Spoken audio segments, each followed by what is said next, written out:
Hey guys, Future Nate here. So earlier this week, I had to take my setup apart to record some other content, and when I put it back together, apparently OBS didn't select the right microphone to use when we went to record. And since that's never happened before, I didn't think to check it prior to recording. As such, my audio is pretty bad this week. I did my best to clean it up, but it's definitely far short of my usual quality, and I just wanted to let you guys know what happened, so you're not really blindsided when you start listening. The Q&A will also be like this as we film them both back to back. So I'm sorry about that, but please bear with me and I will make sure to get it fixed for next week. Thank you guys for understanding. Reddit is going public and selling your data along the way. Signal finally has usernames. iMessage is getting a post-quantum encryption update. Lockbit ransomware got taken down, and much more. Welcome to Surveillance Report 168, where we are dedicated to keeping you private and secure with the latest news from the past week. I am Nathan from The New Oil. And I'm Henry from Techlore. As always. Friendly reminder, if you want to help support this podcast and keep us going, we have a Patreon. For $5 a month or more, you get to ask us a question on our weekly Q&A. For $10 a month or more, you do not have to listen to this promo segment, and you get more of our analysis on these stories, more of our insight, thoughts, some jokes, that kind of stuff. If you are allergic to Patreon, totally understand. We also have LibrePay. You won't get any of the perks, but it will still be a recurring set it, forget it kind of thing. And of course, if you want the maximum amount of privacy and security, we accept Monero. So for those of you who support the podcast financially, we appreciate you and we thank you for keeping us going and making this possible. Our highlight story this week, Reddit is finally going public. And they say that so far they've made $203 million by licensing, quote unquote, its data. Quoting the article, in its IPO prospectus filed on the 22nd with the U.S. Securities and Exchange Commission, Reddit repeatedly emphasized how much it thinks it stands to gain and has gained from data licensing agreements with the companies training AI models on its over 1 billion posts and more than 16 billion comments. And this is what they wrote. In January 2024, we entered into certain data licensing arrangements with an aggregate contract value of $203 million and terms ranging from 2 to 3 years. We expect a minimum of $66.4 million of revenue to be recognized during the year ending December 31st, 2024, and the remaining thereafter. The article goes on to say it's a mystery as to which vendors are licensing data from Reddit so far. Earlier this week, Bloomberg and Reuters reported that a, quote, large unnamed AI company, unquote, possibly Google, had entered into a licensing agreement worth about $60 million on an annual basis. OpenAI wouldn't be surprising either because Sam Altman has an 8.7 stake in Reddit, which makes him the third largest shareholder, and was once a member of the company's board of directors. That's kind of the main story. My only takeaways here, first of all, I'm not gonna lie, having been a Reddit user in the past, I'm kind of pissed about this because this is just, I'm sure I don't need to convince this audience, but the thing I always think of when I try to convince people to value their data, when they're like, what am I gonna do with it? I can't sell it directly. You wouldn't write a book and then go down to the bookstore and be like, hey, you can have this for free and you can sell it. You wouldn't like write a song or an album and do that. You wouldn't make a movie and do that.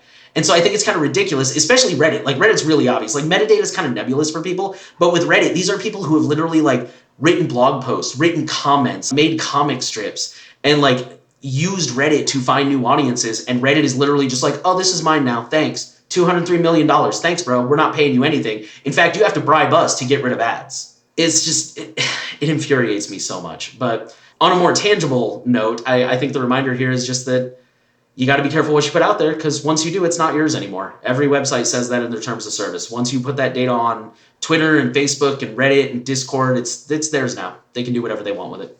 Right. I think this actually reminds me a little bit of the Instagram situation, which is like you don't really own your photos on Instagram, and people pretty much make their entire lives revolve around Instagram photography.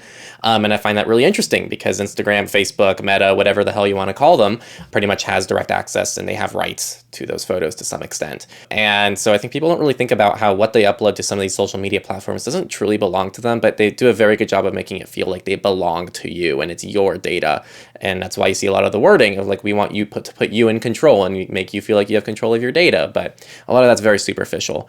And I guess what's interesting for me is we have our forum and then it's like, well, how does that tie into something like a forum, like a closed off forum? And why is that different than a big tech company? I guess that's the question going through my head that I thought of as we were going through this. And I guess, yes, there's still the theory, like not the theory, there's still like the possibility of, I guess, that data being utilized for something else because anything that you put out in the public, I guess somebody can go read. I guess, actually, there's an very interesting thread right now going on, I think because of this Reddit thing on our forum, which is people asking, should we have the robots metadata thing for our website to pretty much tell AI not to scrape our website? And there's actually a really interesting debate going on about this, which is if all AI models can benefit and give people better information because of the information on this forum, is that not a net gain? But also people are saying, well, we want the information consolidated and staying here. So it's kind of this interesting back and forth of like, I don't know, when is it okay for data to be used for other purposes and when is it not? And I think it's interesting. I'm thinking about it still. It's a thing I'm processing. Nate and I just got into a little debate. Patrons will get that, but we're going to move on now into the data breaches to not kill everybody's time here. And we're going to start with Insomniac Games alert employees hit by ransomware data breaches. So Sony subsidiary Insomniac Games is sending data breach notification letters to employees whose personal information was stolen and leaked online following a Residia ransomware attack in November. The game studio's most recent project is Marvel Spider-Man 2, released for the PS5 and is currently working on Marvel's Wolverine for the same platform. The leaked files include many ID scans and internal documents such as contract information and licensing agreements with Marvel and Nvidia, as well as screenshots of their game's upcoming Wolverine game. As claimed on Residia's site, the threat actors have only leaked 98% of the files they stole from the studio after selling the rest to the highest bidder. It was actually kind of a short week for data breaches, so that's all we have. We're now going to move into companies, and we're going to start with some good news. Apple's iMessage is getting post-quantum encryption. Cupertino is announcing that PQ3, its post-quantum cryptographic protocol, will be included in iMessage. The update will launch in iOS and iPad OS 17.4 and macOS 14.4 after previously being deployed in the beta versions of the software. While practical quantum computing technology may still be years or decades away, security officials, tech companies, and governments are ramping up their efforts to start using a new generation of post-quantum cryptography. And Apple said, we rebuilt the iMessage cryptographic protocol from the ground up. They say that the upgrade will fully replace its existing encryption protocols by the end of the year, and you don't need to do anything other than update your OS for the new protections to be applied. They also detailed how PQ3 has been built and how it operates. The company says that PQ3 creates a new post-quantum encryption key as part of the public keys that phones and computers using iMessage create and transmit to Apple servers. The company is using the Kyber algorithm, which is the same one that Signal was based on, and it will generate keys from the first message that is sent even if the person receiving the message is offline. And then quoting them again, to best protect end-to-end encrypted messaging, the post-quantum keys need to change on an ongoing basis to place an upper bound on how much of a conversation can be exposed by any single point-in-time key compromise, both now and with future quantum computers. The protections are in addition to existing encryption, Apple says. It is using a hybrid design that combines its current elliptic curve cryptography with the newer post-quantum protections. Meredith on Mastodon, who's like the president of Signal, actually made a formal thread talking about this iMessage feature. I'm going to loosely quote it, but pretty much it's like, good job to Apple. This is a big improvement. And the reason why Signal doesn't have this yet is they're actually looking a little bit further ahead and they're finding a better way of implementing this, which just hasn't been done yet. So pretty much she doesn't think that this is actually up to the standard of what Signal wants to achieve for post-quantum. And so they're looking a little bit differently at this situation, but we can leave a link to that. Next one is from Blue Sky, which, oh my gosh, I feel like I haven't heard anything about them for a year, but Blue Sky is that Twitter competitor that's supposed to be defederated, which is finally actually now defederated. Crazy. It's going to let anyone run their own server, and it's similar to Mastodon, but in very different ways. A new Google Chrome feature blocks attacks against home networks. Google plans to prevent bad websites on the internet from attacking a visitor's device, such as a printer or router in your home or on your computer. So this comes from Bleeping Computer, and they are notoriously not afraid to get into the technical details. If you want said technical details, be sure to check out the article, but we're just going to kind of give you the broad strokes here. Under this new proposal, when the browser detects that a public site attempts to connect to an internal device, the browser will send a pre-flight request to the device first. If there is no response, the connection will be blocked. However, if the internal device responds, it can tell the browser whether the request should be allowed. This allows requests to devices on an internal network to be automatically blocked unless the device explicitly allows for the connection from public websites. And for the record, they do point out this is, like with most things, this is going to be disabled by default. It'll do the check, but it'll still let it go through if it doesn't get a response.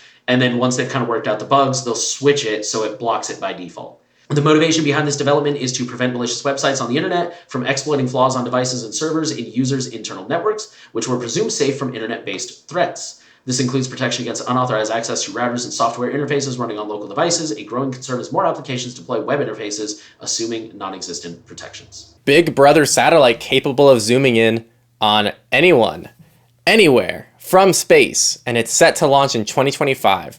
And privacy experts say we should be worried. This is from a listener. I guess the story seems a little bit weird, but it seems like it is a legit story. So this is from a startup company called Albedo, and it's so high quality it can zoom in on people or license plates from space, raising concerns among experts that it will create a big brother is always watching scenario. And they claim the satellite won't have facial recognition software, but doesn't mention that it will refrain from imaging people or protecting people's privacy. They signed 2 separate $1 million contracts with the U.S. Air Force and a National Air and Space Intelligence Center to help the government monitor potential threats to U.S. national security. The majority of satellites are orbiting about 160 kilometers or 100 miles to 2,000 kilometers or 1,242 miles away from Earth, and all can currently home in on objects that are about 30 centimeters in diameter. From this distance, satellites can only view things like street signs and the tail numbers on aircraft, but Albedo aims to zoom in even closer. The company's satellites will create images that are only 10 centimeters in diameter. So of course, they always try to say that this can be used for life-saving measures, like helping authorities map disaster zones. But, of course, that's probably not going to be its only use case, and so experts are concerned that they will instead be used to track individuals and affect people's privacy. The smaller centimeter imagery means the images won't be as pixelated, allowing those using the satellite to view objects, places, and people with more accuracy. The satellites use an intuitive interface to monitor and track trends for existing imagery, and its cloud-centric delivery pipeline, which can collect information in under an hour. A co-founder addressed concerns that the satellites would destroy people's rights to privacy in a public forum, writing that the company is acutely aware of the privacy implications and potential for abuse and misuse, and expects it to be an ongoing, evolving issue over time. He confirmed that the satellite's 10-centimeter resolution will be able to identify people, but then claimed the company will only approve customers on a case-by-case basis and will build robust internal tools to find bad actors, as well as the obvious measures of adding punitive clauses to our terms and conditions. And our last company story is a quick one. Wise camera glitch gave 13,000 users a peek into other homes. The company blames a third-party caching client library that was recently added to the systems, which had problems dealing with a large number of cameras that came online all at once after a widespread outage on February 16th. Multiple customers have been reporting seeing other users' video feeds under the Events tab in the app since Friday, with some even advising other customers to turn off the cameras until these ongoing issues are fixed. Wise says this happened because of a sudden increase of demand and led to the mixing of device IDs and user ID mappings, causing the erroneous connection of certain data with incorrect user accounts. So I went looking to see if this was fixed or not.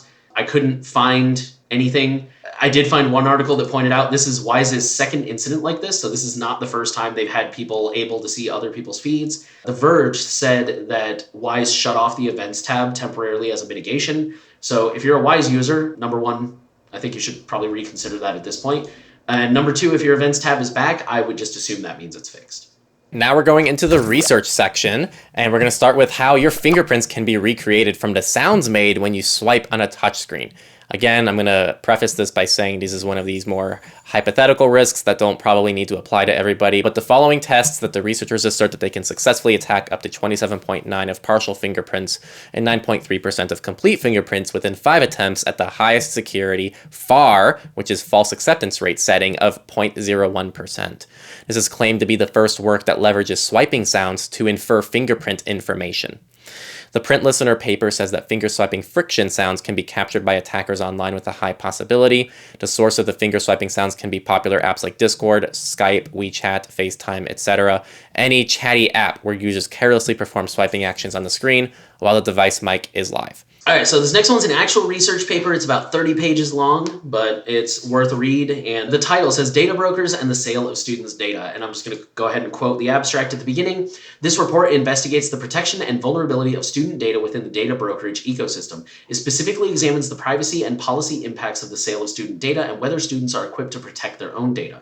First, it examines the existing research on the topic, analyzes additional information about data brokers selling and monetizing data about students, and looks at gaps in the U.S. law and regulations. It finds that data brokers are gathering and selling a wide variety of data points about students in the U.S., including data about students under the age of 18. Then it presents the results of a survey of college students about the sale of their own data and how they feel about this practice. It concludes with discussing how this practice harms students and how U.S. policymakers can fill the gaps. Politics section, and this one I'm very happy to see, but the FTC has another crackdown, and this time it's with the antivirus company Avast for selling browsing data for advertising purposes. The volume of data Avast released is staggering. The complaint alleges that by 2020, Jumpshot had amassed more than 8 petabytes of browsing information dating back to 2014.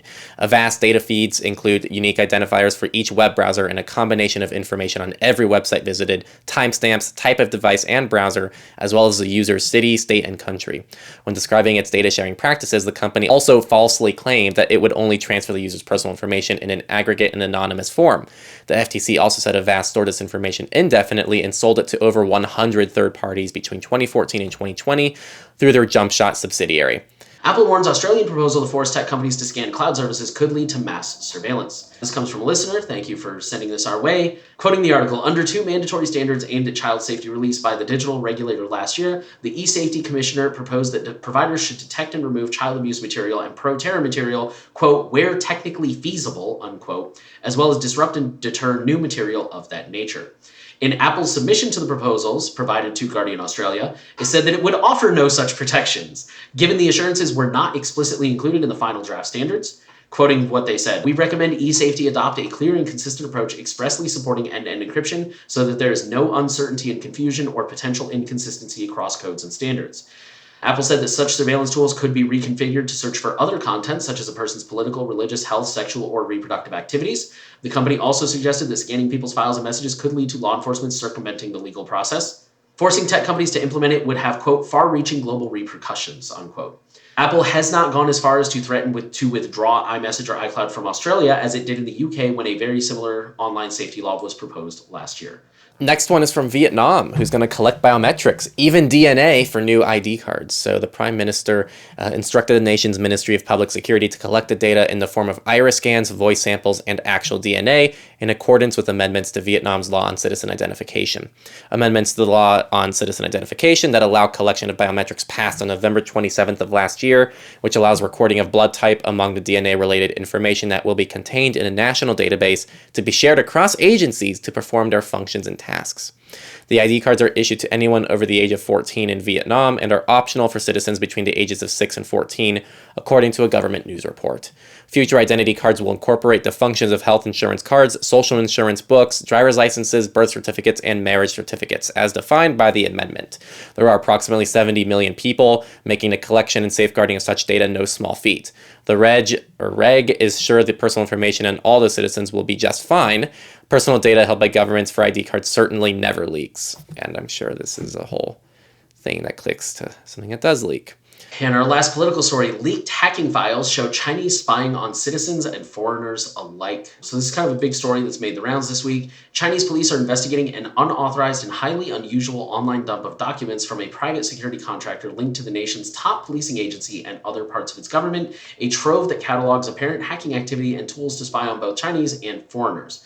Among the apparent targets of tools provided by the impacted company iSoon includes ethnicities and dissidents in parts of China that have seen significant anti-government protests, such as Hong Kong or the heavily Muslim region of, I've never actually seen this word before, Xinjiang in China's far west. I think that's where a lot of the Uyghurs are. The dump includes hundreds of pages of contracts, marketing presentations, product materials, and client and employee lists. They reveal in detail methods used by Chinese authorities to surveil dissidents overseas, hack other nations, and promote pro-Beijing narratives on social media. The documents show apparent iSoon hacking of networks across Central and Southeast Asia, as well as Hong Kong and the self-ruled island of Taiwan, which Beijing claims as its territory. The hacking tools are used by Chinese state agents to unmask users to social media platforms outside China, such as X, formerly known as Twitter, break into email, and hide the online activity of overseas agents.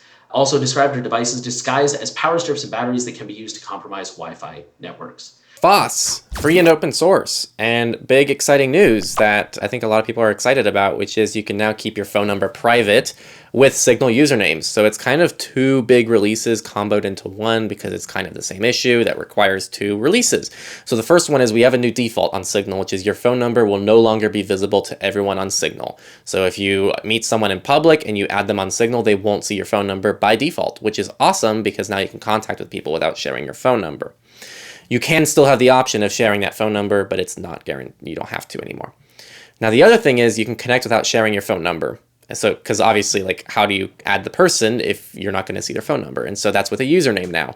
So now you can get a username and claim it, And that's how you add people on Signal. You can still use the phone number if you choose to, but keep in mind that username is not actually like a handle like you might see on something like Discord. That username is just how you add the person, and from there on out, it's your profile information that people will see. So in theory, if you join a group chat, for example, other people in the group chat won't be able to know your username because you didn't like directly get their username. You're just in a group chat with them. So this is in beta right now. It's going to be probably released in public sometime in the next several weeks, couple months. We'll see what happens there. I haven't seen a formal timeline, but it is in beta. The iOS beta is closed because of a lot of people that I'm sure updated just to claim a username. If you're not on iOS, you should be able to still get the beta. And I think they said you can do it on desktop, but I don't know if you can claim a username on desktop yet. I haven't heard that from anybody. You can. Okay, there you go. You can. I did it on my personal account. There you go. Once these features reach everyone, both you and the people you're chatting with on Signal will need to be using the most updated version of the app to take advantage of them. Each version of the Signal app expires after about 90 days, after which people on the older version will need to update to the latest version of Signal. This means that in about 90 days, your phone number privacy settings will be honored by everyone using an official Signal app. And importantly, again, this is all optional. So even if, for whatever reason, you don't have to do any of it, just turn it off and continue with what you've been doing with Signal. And if you don't like any of this still because it still requires a phone number, you still don't want to register the phone number, there are still other messenger options that you can look into if privacy and anonymity are a bigger concern of yours. And that jeopardizes that for you. So I made a whole video covering this if people want to see it. Proton says, we're upgrading our free plan. Instead of sharing 1 gigabyte between files and emails, you'll now have 5 gigabytes for Proton Drive and 1 gigabyte for mail. That's the entire post. So some of the replies that I saw are suggesting that this is kind of one of those like checklists you have to complete things. Like, sometimes you sign up for a new service and it's like, hey, download our app and get some more storage and invite a friend and get some storage or whatever. We're both paying users as far as I know, so I don't think we can like confirm or deny that that's how it works, but that's just the rumor. And I think it only applies to new users, possibly. A spam attack on Twitter/X rival Mastodon, which highlights Fediverse vulnerabilities. Essentially, there's some vulnerabilities that allow people to generate just tons of accounts on different home servers on Mastodon. Anyone can host a server and essentially connect to Mastodon in a way. And so people are essentially finding Mastodon servers, creating random accounts on them, and then spamming tons of other home servers. Essentially, attacks like these have happened in the past, but not on the scale of this one. And this was fully automated when the attackers learned they could script spam, which caused a dispute between two sides on Discord, where one side was trying to get the other side's Discord server banned. According to reports on Mastodon, I don't even know. I just don't want to be spammed, but it does highlight some weaknesses of how the Fediverse is structured because Mastodon's smaller servers are often hobbyist projects run by enthusiasts who are vulnerable in this sort of attack, which essentially jeopardized everybody else who's actually doing things properly. So Mastodon has since released an update that moves unmaintained servers to approval required signups if the admin hasn't logged in within a certain amount of time, and there's not much you can do about existing instances, but hopefully that'll help going forward. I will say on an individual basis, I think you can turn off notifications for people who don't follow you, and that's a good way to have prevented this specific spam attack. On a similar note, Discord took no action against a server that coordinated costly Mastodon spam attacks. Essentially, this whole attack was coordinated through Discord, and the software was distributed through Discord, and they were using bots that integrated with Discord, such that user didn't even need to set up any servers or anything like that. You could just join us and spam people on Discord. And Discord said that Discord's terms of service specifically prohibit platform abuse, which refers to activities that disrupt or alter the experience of Discord users, including spam or sending unsolicited bulk messages or interactions. Though Discord says it is monitoring the situation, the server responsible for the spam attacks remains online. I'm smiling for those on the audio podcast. Yeah, I find that very interesting, is all. I find that interesting. And our last FOSS story comes from JMP Chat, who says, mobile-friendly gateway to any SIP provider. So basically, long story short, they are now, if I understood this article correctly, they are creating a Docker package for you to run your own Chiagram server, to run your own JMP Chat server. I'll just quote the first paragraph. We, for a long time, have supported the public Chiagram SIP instance, which allows easy interaction between Federated Jabber Network and the Federated SIP network. When it comes to connecting the phone network via SIP provider, however, very few of these providers choose to interact with the Federated SIP network at all. It has always been possible to work around this with a self-hosted PBX, but documentation on the best way to do this is scant. We have also heard from some that they would like to host the gateway themselves to be easier, as increasingly people are familiar with Docker and not with other packaging formats. So we have sponsored the development of a Docker packaging solution for the full Chiagram SIP solution, including an easy ability to connect to an unfederated SIP server. Misfits. So 70,000 AT&T customers were without service this morning across the US. Again, we normally record on Fridays is our goal. And so when I say this morning, what was that? Yesterday? Yeah, so Thursday. But that's really it. It's fixed. Nate apparently couldn't call or text people at his day job. Big sad. Nate said here's a good argument in favor of both VoIP, but also in favor of resiliency. I would say, yeah, VoIP would have prevented like an entire infrastructure meltdown like this, but also a VoIP service could also be shut down. Like the server can be down. So, things can happen to VoIP services as well. And so I think the real core goal here is resiliency, which is how do you contact people if your core messenger is down, have contingency plans, have backup plans, and have other ways of communicating if you can't contact them. We've seen situations where signal's down. We've seen situations where lots of things are down. So nothing's immune to this problem. Everything just works until it doesn't. So figure out what to do now before it's too late. All right, our next story is about the Lockbit takedown. Lockbit got taken down by law enforcement.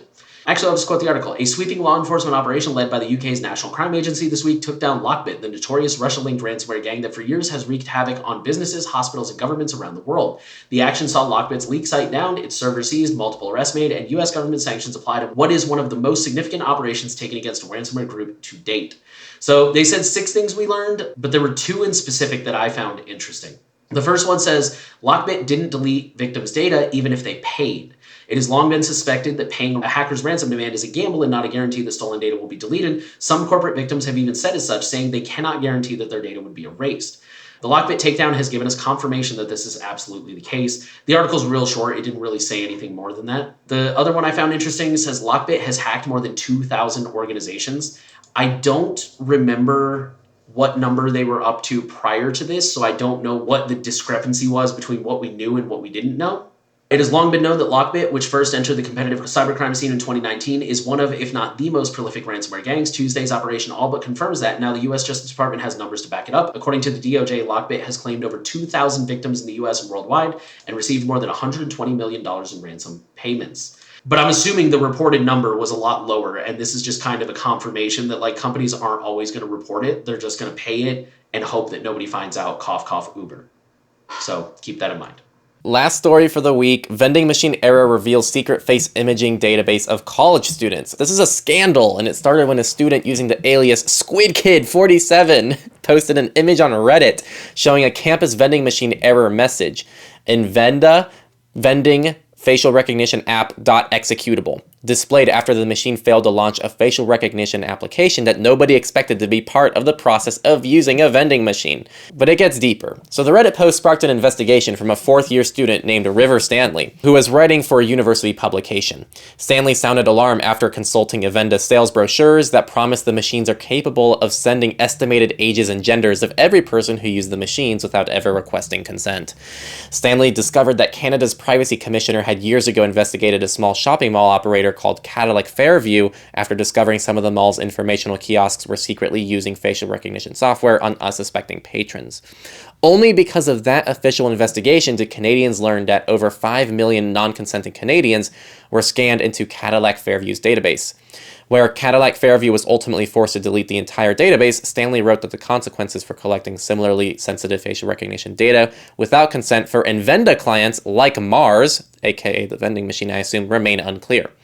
A University of Waterloo spokesperson eventually responded, confirming that the school had asked to disable the vending machine software until the machines could be removed. Students said that their confidence in the university's administration was shaken by the controversy, and some students claimed on Reddit that they attempted to cover the vending machine's cameras while waiting for the school to respond using gum or post-it notes. One student pondered whether there are other places the technology could be used on campus. Adaria Vending Services said that what's most important to understand is that the machines do not take or store any photos or images, and an individual person cannot be identified using the technology in the machines. The technology acts as a motion sensor that detects faces, so the machine knows when to activate the purchasing interface, never taking or storing images of customers. These machines are fully GDPR compliant and are in use in many facilities across North America, is what their official statement is. And they also say they do not collect any data about its users and does not have any access to identify users of these M&M vending machines. And that was all we had this week. Thanks for staying with us. So Reddit is going public and we're starting to see some of that data get sold already. Signal finally has usernames. If you don't have access to the beta, don't worry. I think I read somewhere that they're hoping to have it in production by March, or like sometime in March. So that should be coming hopefully in the next couple of weeks here. iMessage is getting post-quantum encryption for all the iPhone users out there, and Lockbit is no more. Lockbit is no mas, and many, many more stories. And as always, we will keep you updated as we learn more.